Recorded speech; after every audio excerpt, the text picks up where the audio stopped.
د امریکا پوځي کاروانونو له ترکیې سره د سوریې په سرحد کې د جمعې او شنبې په ورځ حرکت وکړ. ټولنیزو رسنیو هغه عکسونه خپاره کړل چې د کردانو بیرغ د امریکا پر نقلیه وسایلو څرګندوي.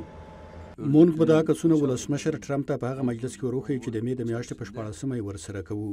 متحده ایالات د کردانو د ملیشو ملاتړ د دې لپاره کوي چې هغوی د اسلامي دولت د ډلې سره جګړه کوي. خو د امریکا متحد او انډیوال هیواد ترکیه د کردانو ملیشې ترهګرې ډلې بولي.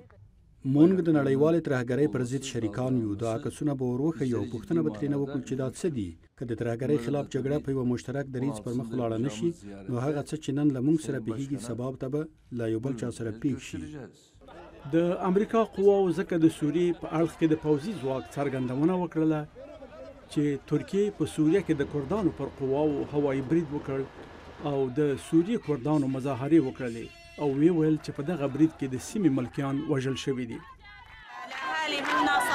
سهار د وخت د دې ځای اوسیدونکو د اردوغان برید په کراچاک باندې او په سیمه کې د ملکیانو وژل محکوم کړل. هغوی د اردوغان برید په روجاوا باندې هم محکوم کړ. د ترکیې ولسمشر د یکشنبې په ورځ ګواښ وکړ چې په عراق او سوریه کې به د کردانو خلاف نور پوځي اقدامات هم وکړي.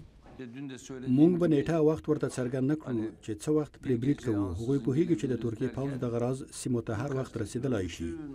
د ترکیې حکومت په سوریه او عراق کې د اسلامي دولت له ډلې سره هم په جګړه بوخت دی. خو ترکیه دا ویره لري چې ښایي کردي ملیشې په دغو هیوادونو کې د ترکیې له کردي اغیانو سره یوځای شي او د کردانو د یوه جلا وطن لپاره د خاورې یوه برخه له نورو نه جلا کړي.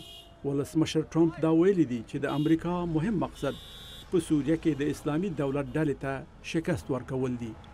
نسیم ستانزی، امریکا غږ آشنا تلویزیون، واشنگتن.